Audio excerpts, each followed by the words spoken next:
ஆண்டவரே. ஸ்தோத்திரம் கர்த்தாவே. அப்பா, இந்த வேலையிலே கூட இந்த வெள்ளிக்கிழமை நாளிலே இந்த உபவாச ஜெபத்திலே ஆண்டவரே, அப்பா, இந்த லைவ் ஆண்டவரே ஆரம்பம் முதல் முடிவு பரியந்த என் தகப்பனை கூடவே இருந்து ஆண்டவரே, நாங்கள் ஆண்டவரை ஜெபிக்கும் ஜெபத்திலே என் தேவனின் மகிமை இறங்கி எங்களை ஆளுகை செய்து ஆண்டவரே ஒவ்வொரு வார்த்தைகளும் வெளிப்படும்படியா என் தேவன் தாமே கிருபை செய்வீராக ராஜா. ஆண்டவரே, உங்களுடைய மகிமை பிரசன்னம் இறங்கி ஆளுகை செய்யட்டும். ஆண்டவரே, நாங்கள் ஆண்டவரே ஜெபிக்கும் ஜெபத்திலே அநேகர் விடுதலை பெற சொஸ்தமாக சுகமடைய ஆண்டவர் உம்முடைய பிள்ளைகளாய் ஆண்டவரே உண்மை சேர்ந்து ஆண்டவரை உண்மை நேசிக்கக்கூடியவர்களாய் தகுதிப்படுத்திருந்தார். ஆண்டவர் இந்த லைவ் எல்லோருக்கும் பிரயோஜனம் உள்ளதாய் எடுத்து பயன்படுத்தினார்.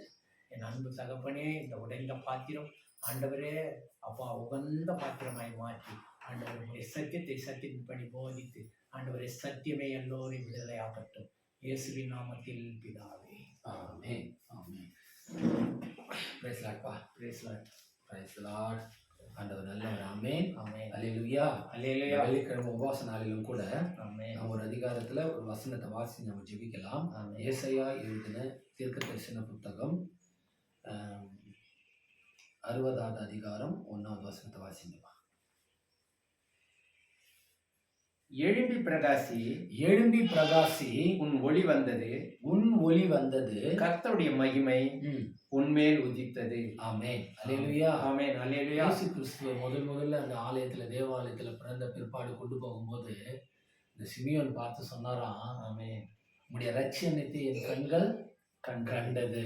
ஆமென். அப்போ ரட்சணியம் என்பது என்ன? எனக்கு அன்பான தேவச்சனமே, ரட்சணியம் என்றால் அழகு, ரட்சணியம் என்றால் ஒளி, ரட்சணியம் என்றால் மகிமை, ரட்சணியம் என்றால் பிரகாசம், ரட்சணியம் என்றால் விடுதலை, ரட்சணியம் என்றால் ரட்சிப்பு, மீட்பு.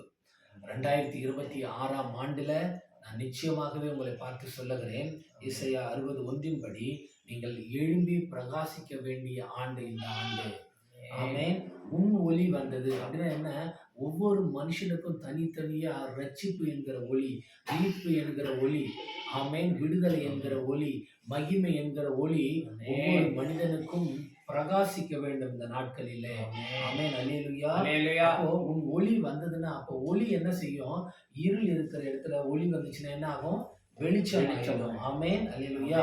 சரி, எழும்பி பிரகாசி, உன் ஒளி வந்தது, கர்த்தருடைய மகிமை உன்மேல் உதித்தது. ஆமென். ஆமென். கர்த்தருடைய மகிமை இந்த கடைசி நாட்களில எல்லா ஜனங்கள் மேலும் வந்து என்ன பண்ணணும்? அது உதிக்க வேண்டும். ஆமென். அல்லேலூயா. அப்போ இந்த நம்ம நினைக்கிறோம் நம்ம வாழ்க்கையில ஒளி என்பது என்ன? அநேக காரியங்கள்ல வீட்டுல என்ன பண்றோம்? ஒளி வரணும் அப்படின்னு நினைக்கிறோம். ஒரு பிரகாசம் வரணும், சூரிய ஒளியால ஒளி வரும் அப்படின்னு நினைக்கிறோம். ஆனா ஆண்டவர் இந்த இடத்துல அழகா சொல்றாரு, உன் ஒளி வந்தது, கர்த்தருடைய மகிமை ஒரு மனுஷன் மேல தங்கி இருக்கும் போது அந்த ஒளியாவும் பிரகாசமாகவும் உலகத்துக்கு அடையாளமாகவும் ஒரு மனிதன் மாற ஆரம்பிக்கிறான். அது வரைக்கும் உலகத்தின் அந்தகாரத்துல, பாவத்துல, பிணியில, நோயில, விபச்சாரங்கள்ல, வேசித்தனத்துல சிக்கி கிடக்கிறது ஒரு இருள். அந்த இடத்துல ஒவ்வொரு மனிதனுக்குள்ள ரட்சிப்பு என்கிற ஆண்டவருடைய ஒளி, இயேசு கிறிஸ்துவனுடைய ஒளி, ரட்சிப்பு, மீட்பு வரும்போது அவங்களுடைய வாழ்க்கை பிரகாசிக்க ஆரம்பிக்கிறது. எனக்கு அன்பான தேவச்சனமே, 2வது வசனம் அழகா சொல்லி பாருங்க, படிங்க 2வது வசனம். இதோ இருள் பூமியையும் காரிருள் ஜனங்களையும் மூடும், ஆனாலும் உன்மேல் கர்த்தர் உதிப்பார். பாத்தீங்களா? அப்போ நீதியின் சூரியனாகிய கர்த்தர் உங்க மேல உதிக்கணும். எனக்கு அன்பான தேவஜனமே, இந்த இயற்கையாய் கர்த்தர் படைத்த சூரியன் அல்ல. ஆமென். அல்லேலூயா. இருள் என்கிற அந்தகார பாவம் சூழ்ந்து இருக்கிற உங்கள் ஆத்துமாவுக்கு ஒளி வர வேண்டுமானால் இந்த உலகத்திலே பிரகாசிக்க பண்ணுகிற மெய்யான ஒளி இயேசு கிறிஸ்து. யோவான்ல சொல்லி இருக்குது 1ஆம் அதிகாரத்துல. அது போல ஒவ்வொரு மனுஷனுடைய பாவ இருளிலிருந்து மீட்பை அளிக்க இயேசு கிறிஸ்து இந்த 2026ஆம் ஆண்டிலே தானே கூட அவன் இருள் பூமியை மூடட்டுமே. அது நோயா இருக்கலாம், பேயா இருக்கலாம், விபச்சாரம், வேசித்தனமோ, கடன் பிரச்சனையோ, குடிவெறியின் ஆவியோ, குடும்பத்தை சீர்குலைக்கிற எப்பேற்பட்ட காரியமாக இருந்தாலும். ஆமென். அல்லேலூயா. பாருங்க அழகா சொல்லுது, இதோ இருள் பூமியையும் காரில் ஜனங்களையும் மூடி வருமா? மூடும். ஆமென். ஆனாலும் உன்மேல் கர்த்தர் உதிப்பார், அவருடைய மகிமை உன்மேல் காணப்படும். அல்லேலூயா. அவருடைய மகிமை நீங்க எங்க போனாலும் அவருடைய பிரகாசம், அவருடைய ரட்சிப்பு, அவர் ஒளி, மகிமை உங்க தலை மேல மாத்திரம் இல்ல, உங்க முகத்துல பிரகாசிக்கிறத அநேகர் காண்பார்கள். இருள் மறைந்து ஒளி உண்டாகுற ஆண்டு. ஆமென். அல்லேலூயா. கர்த்தர் அப்படியே கூட உங்களை ஆசீர்வதிப்பாராக.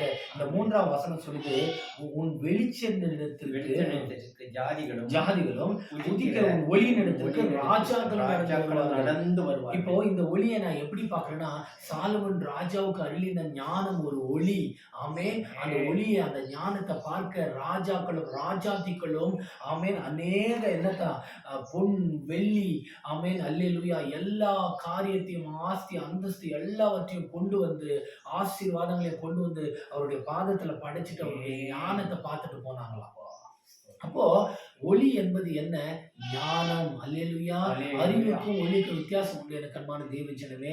அறிவு என்பது புத்தகத்தை வாசித்து தேடி ஆராய்ந்து அறிந்து கொள்வது அறிவு. ஞானம் என்பது அது பரலோகத்தின் தேவனிடத்திலிருந்து மனுஷனுக்கு கொடுக்கப்படுகிற மகா பெரிய ஈவு. அப்பேற்பட்ட ஈவாகிய ஒளியையும் மீட்பையும் ரட்சிப்பையும் மகிமையும் கனத்தையும் கர்த்தர் உங்கள் மேல உதிக்கும் போது அவர் உங்களுக்கு அந்த மகிமை, அந்த ஒளி, அந்த ஞானத்தை தந்து ஆசீர்வதிப்பாராக. ஆமென்.